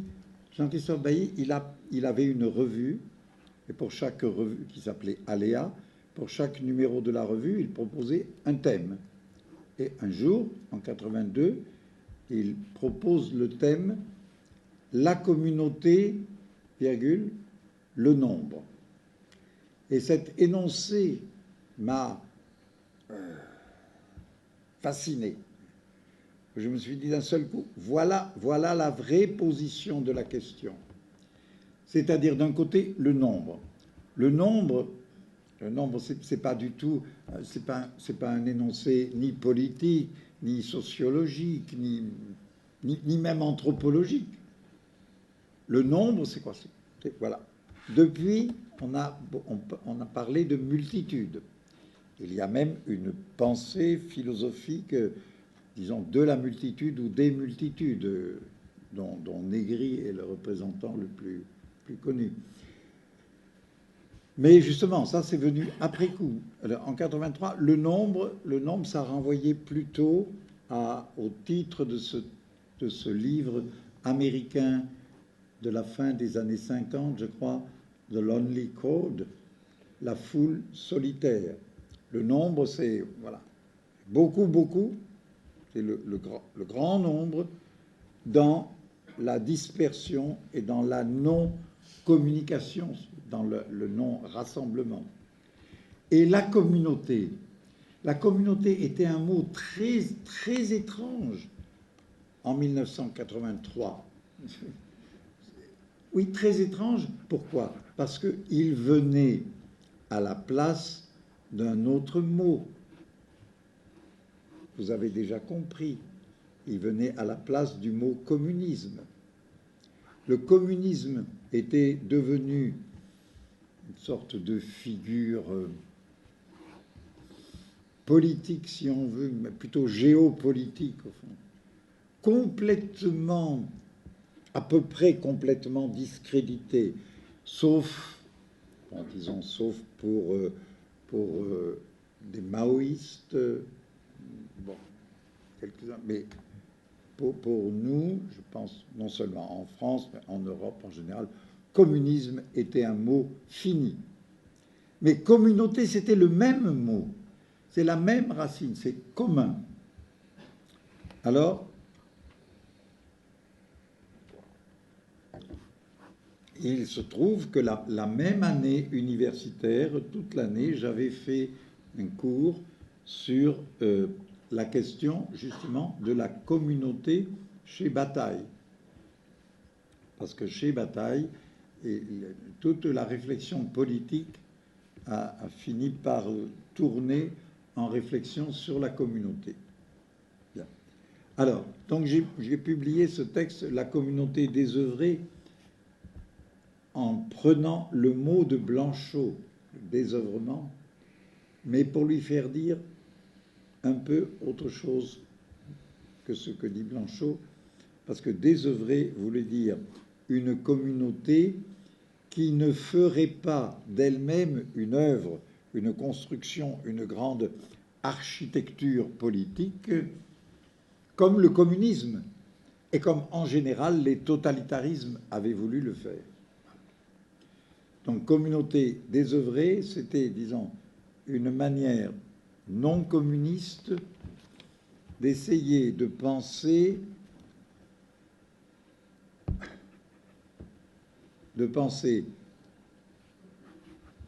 après les totalitarismes, après les fascismes, après, etc. Comment faut-il penser,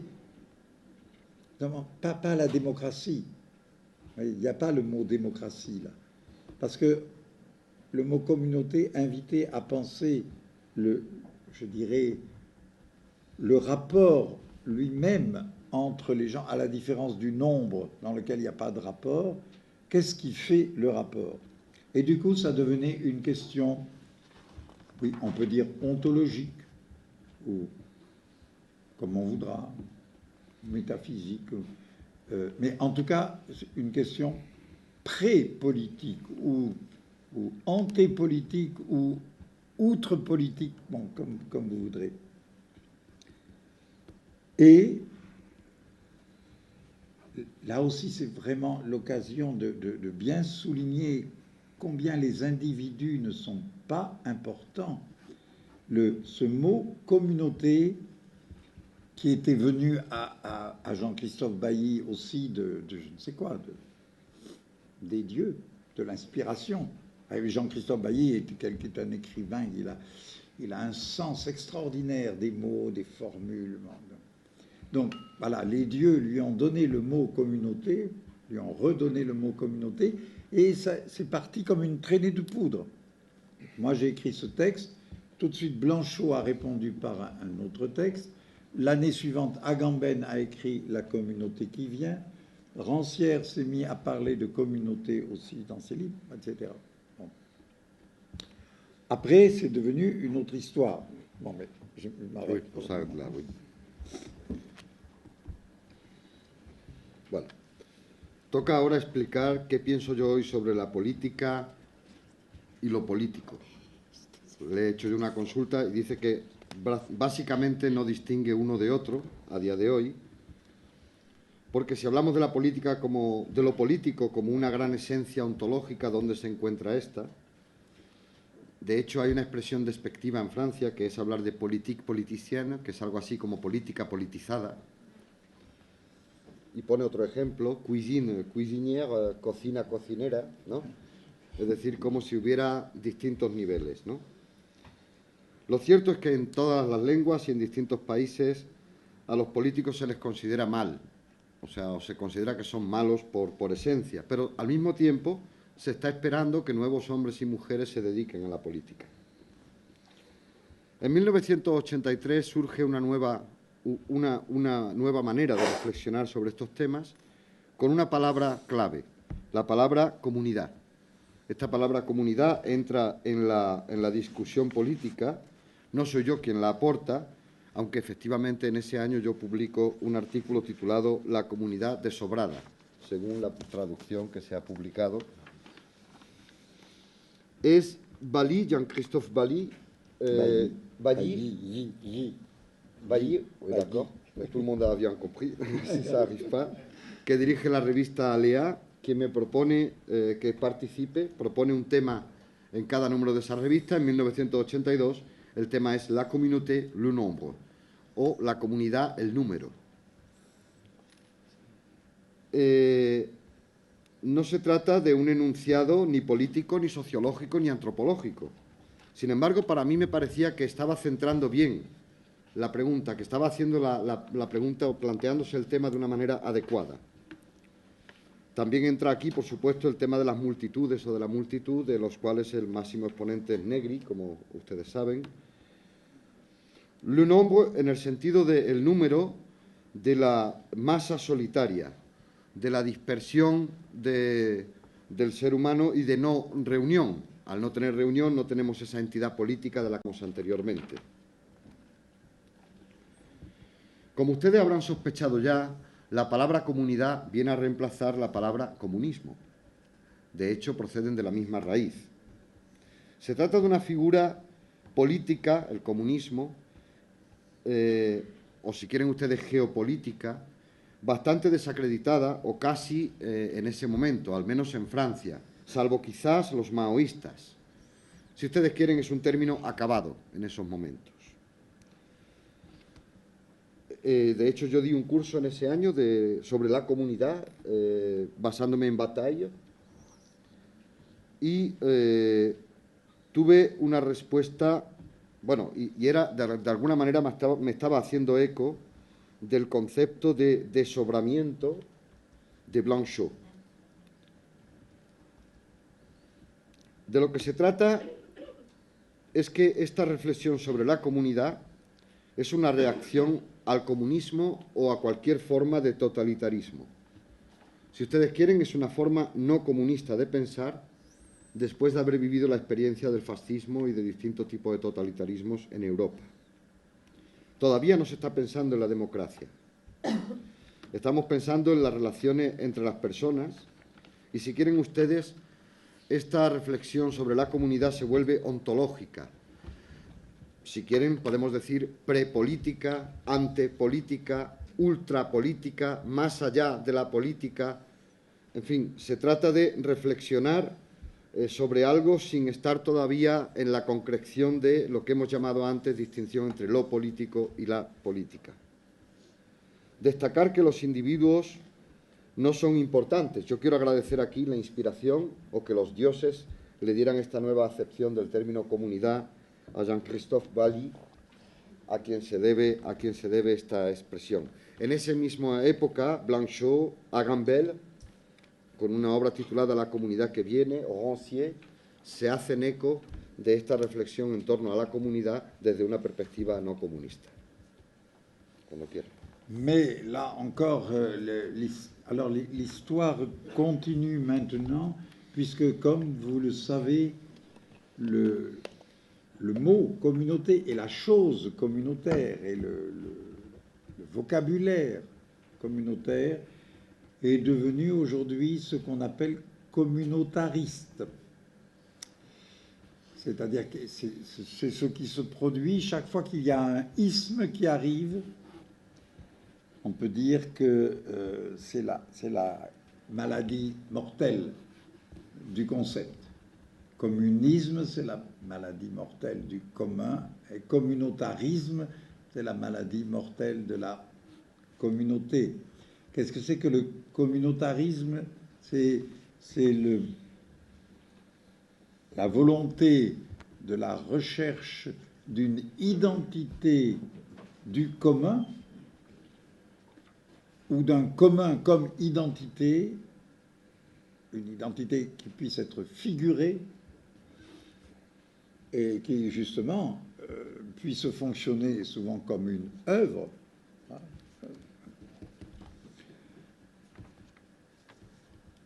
Et nous sommes aujourd'hui devant ce problème.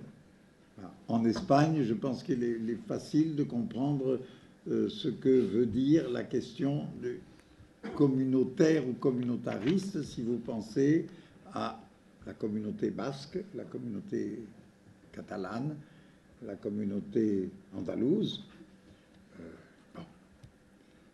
Pour ne pas parler des îles ni de Melilla et Ceuta. Mais en France c'est pareil. Nous sommes dans un moment où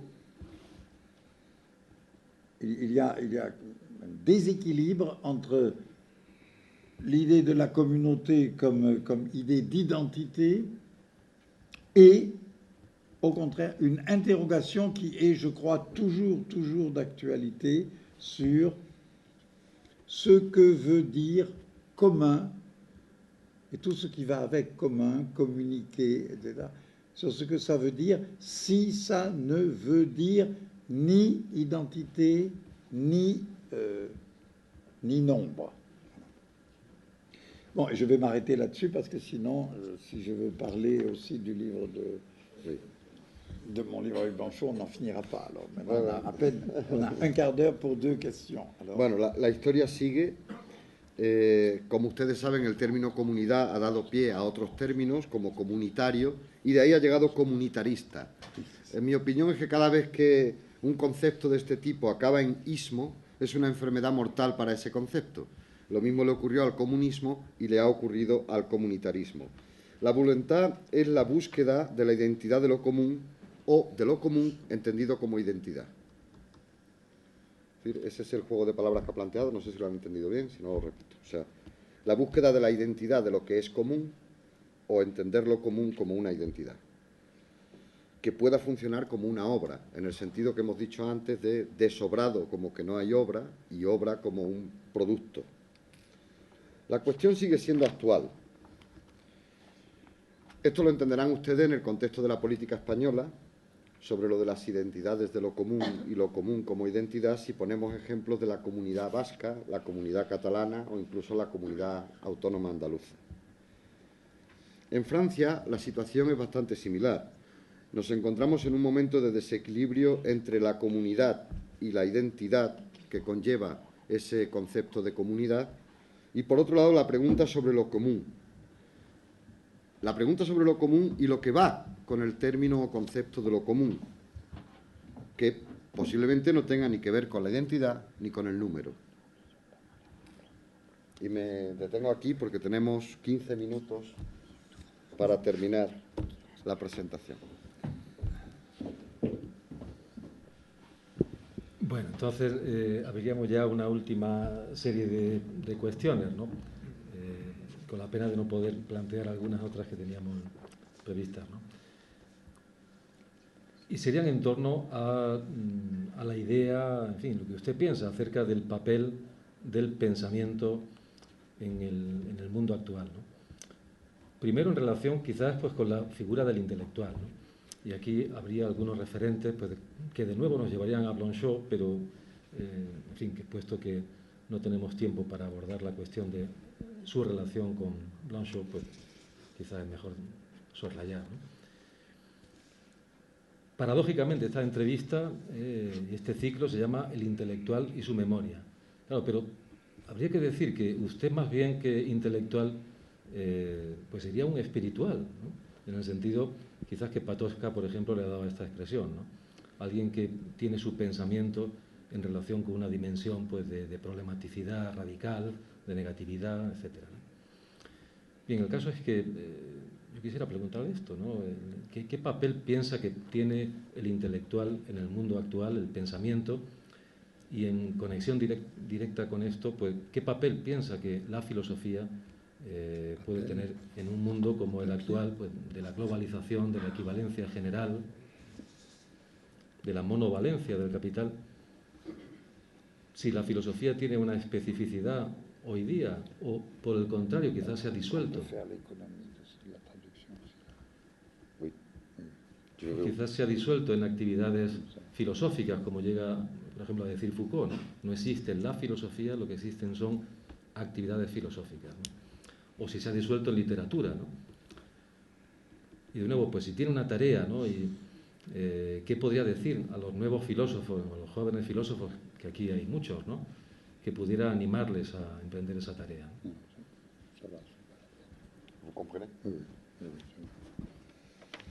Alors, oui, intellectuel.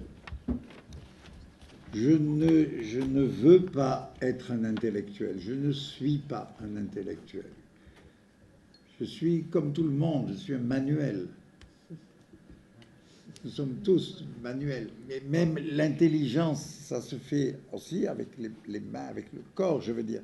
Bon, intellectuel est un mot qui a été fabriqué par les Français à propos de l'affaire Dreyfus, et à partir de la très célèbre protestation de Zola, son article «J'accuse». Et bon, en un sens, c'est très bien, bien sûr, c'est très bien. Ça veut dire que des gens dont le métier, dont l'activité est consacrée aux choses de la pensée, du sens, si on veut, avait à ce moment-là un rôle peut-être particulier, et parce qu'ils ont eu, à propos de l'affaire Dreyfus, et ensuite, pendant longtemps, ils ont eu le rôle de... Comment dire? Oui, peut-être de venir occuper la place qui était laissée vide par ceux qui, avant, étaient les intellectuels, c'est-à-dire les clercs. Les clercs, je ne sais pas comment traduire, pas le clergé au sommet, se fait quand même les hommes d'église en tant qu'hommes d'études, de savoir, etc. D'ailleurs, en France, on a aussi employé un peu le mot clerc, encore dans les années 30 même, je crois. Il y a un livre d'un Français qui s'appelait « La trahison des clercs », ça voulait dire les intellectuels. Non. Mais alors, je dirais, je crois que le mot intellectuel a eu du sens aussi longtemps qu'il fallait remplir une sorte de place vide, c'est-à-dire qui annonce la vérité du monde, si ça n'est plus l'Église. Mais évidemment, dans cette idée même de l'intellectuel, il y a un danger, c'est que l'intellectuel devienne justement un clerc, qu'il devienne le prêcheur d'une nouvelle Église. Mais alors, quelle Église? Alors, il y a eu l'Église marxiste, il y a eu peut-être une Église existentialiste, il y a eu peut-être une Église un peu structuraliste, et maintenant, il n'y a plus d'Église du tout. Et je pense que c'est très bien. C'est-à-dire aussi, il n'y a plus d'intellectuels. Il n'y a plus d'intellectuels, il n'y a plus de place vraiment pour cette sorte de profession qui a fini par consister essentiellement à signer des pétitions. Combien de pétitions ai-je signées dans ma vie? Je vous laisse deviner. Je n'ai pas compté.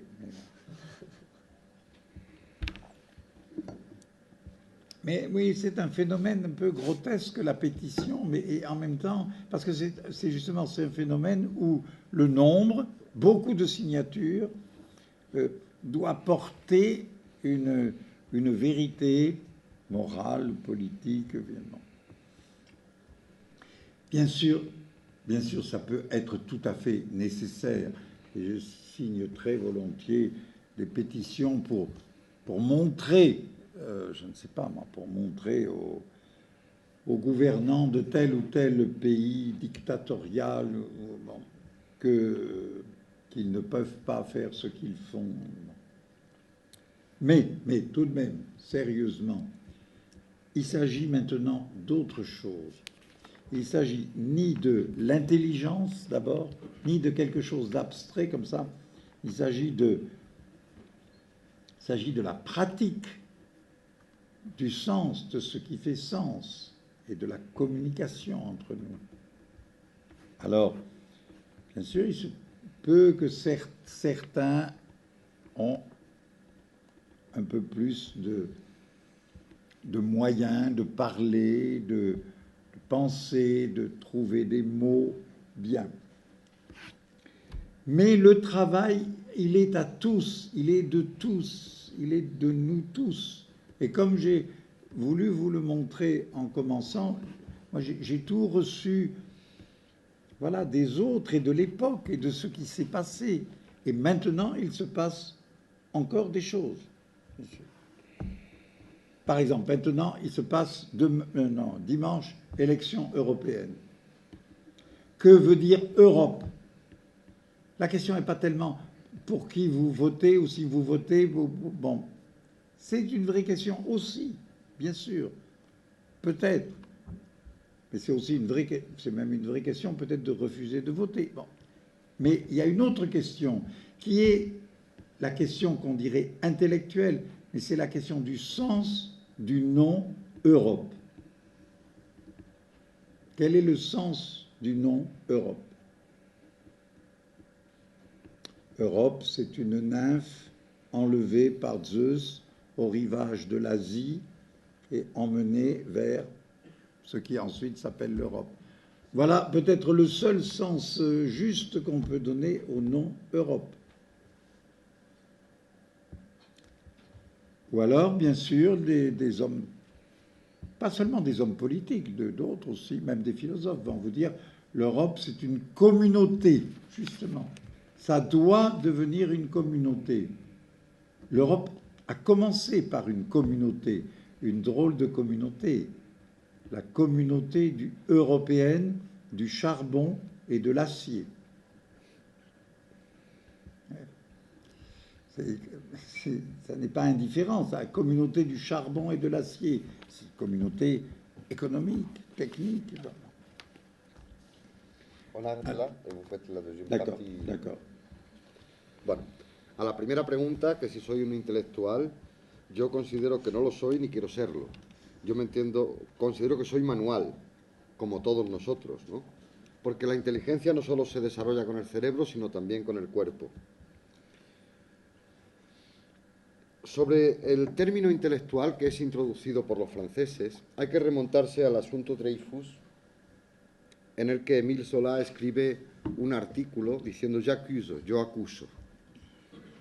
Es una creación francesa y se trata de dedicarse al pensamiento sobre la realidad y al sentido que tiene ese pensamiento. Si ustedes quieren, el papel que desempeñan los intelectuales en ese momento es el de ocupar un lugar vacío ocupado anteriormente por el clero, entendido como el hombre de iglesia con estudios, que es capaz de dar una opinión sobre los acontecimientos.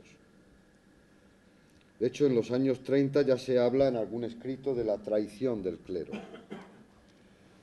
El intelectual, por tanto, aporta ese sentido e intenta ocupar ese lugar vacío, como he dicho, que ocupaba anteriormente la Iglesia. Se trata de anunciar la verdad del mundo. El problema es que el intelectual también se convierte en un clérigo, en un predicador de nuevas iglesias, ya sean estas marxistas, estructuralistas, etcétera, ¿no?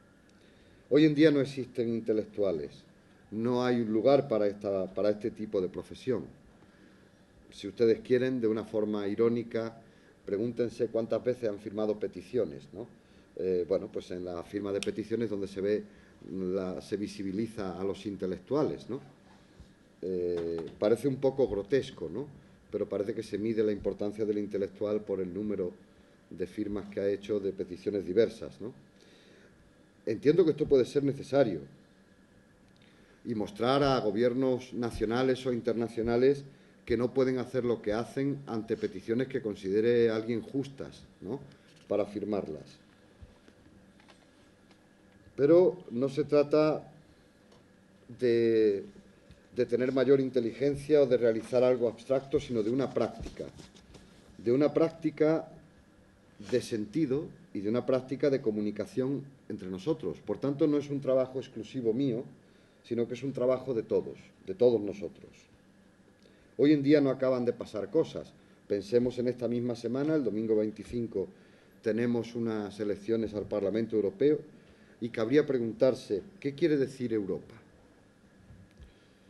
Ante eso, uno se da una respuesta y decide, independientemente del partido al que quiera votar o que incluso decida abstenerse de votar, es una pregunta que tiene sentido. Pero a lo mejor la única respuesta que le podemos dar es la que nos ofrece el mito clásico, dando denominación a este territorio o a este espacio que llamamos Europa. Europa podríamos decir que es una comunidad, o que debería llegar a serlo, o que debe llegar a ser una comunidad. Sin embargo, suena un poco paradójico o divertido que comenzara como una comunidad económica del carbón y el acero, la CECA, que efectivamente no es precisamente una comunidad, sino en el ámbito del intercambio económico, si quieren ustedes, una comunidad técnica.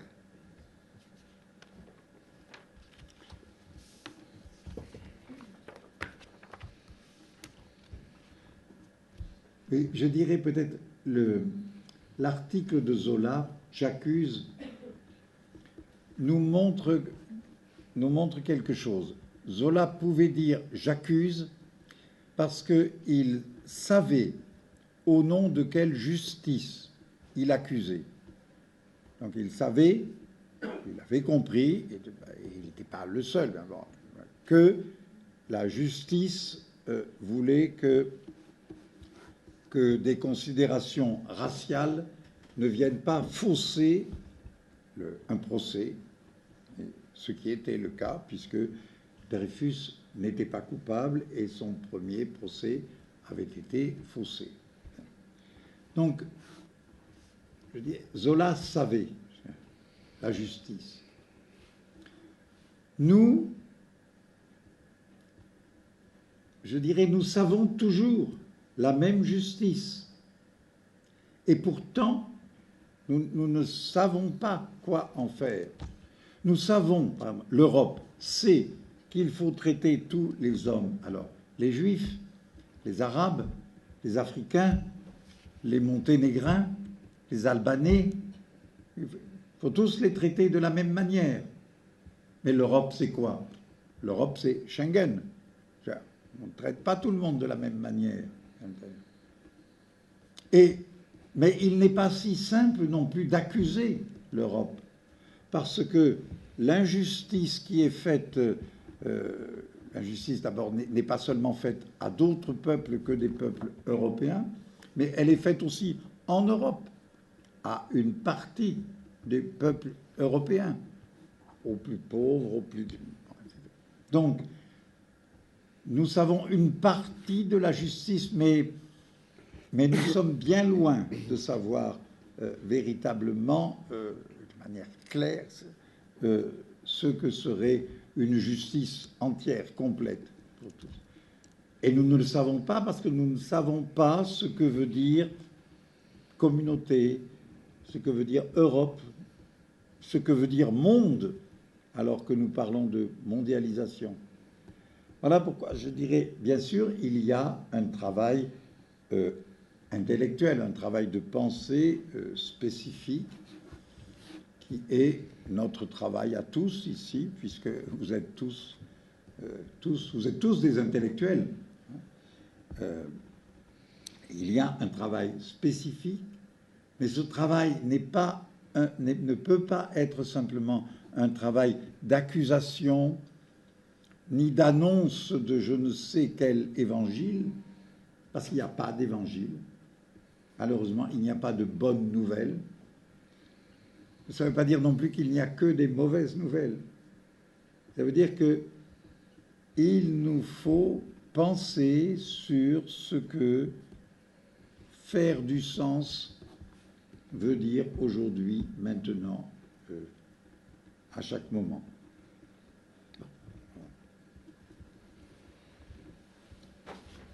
Bueno, el artículo de Zola, del que he citado anteriormente, Yo acuso, muestra que este autor sabía en nombre de qué justicia acusaba. Él estaba hablando de un caso concreto, de un proceso judicial en el que por motivos raciales se hizo un proceso falseado. Nosotros conocemos la misma justicia, pero no sabemos qué hacer, porque en Europa sabemos perfectamente que si se trata de manera discriminada a alguien por ser judío, árabe, albanés o de cualquier otra procedencia, es porque en la práctica en Europa está, por un lado, el espacio Schengen y por otro lado el resto. Con lo cual no se trata a todos por igual, aunque sepamos, por muchas declaraciones institucionales, que deberíamos tratar a todo el mundo igualmente. Esta injusticia también la conocemos en Europa con determinados colectivos, a lo mejor porque son pobres o porque tienen una economía peor, ¿no? Creo que podemos conocer algo de la justicia, pero no una justicia entera o completa. ¿Qué quiere decir esto? Pues que tampoco sabemos exactamente, o no hemos podido responder, qué entendemos o qué debemos entender por comunidad, qué debemos entender por Europa o incluso por mundo, ahora que se habla de mundialización frente a lo mejor a globalización, ¿no? Desde luego hay un trabajo específico de pensamiento y de reflexión, pero que no puede consistir solo en acusar o en anunciar no se sabe qué evangelios, y no hay buenas noticias que contar, quizás solo hay malas noticias.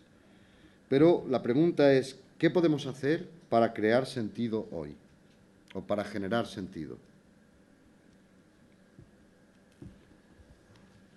No hay buena nueva, ¿no? Ah, Bonne nouvelle. No hay Sí, buena nueva. no hay buena noticia. Bueno, buena No nueva. hay evangelio, ¿no? Bien, evangélicamente, buena nueva. No hay buenas nuevas. ¿Ça y est? ¿On s'arrête là? ah, c'est vous qui Ana. décidez. Bueno, pues muchísimas gracias por todo.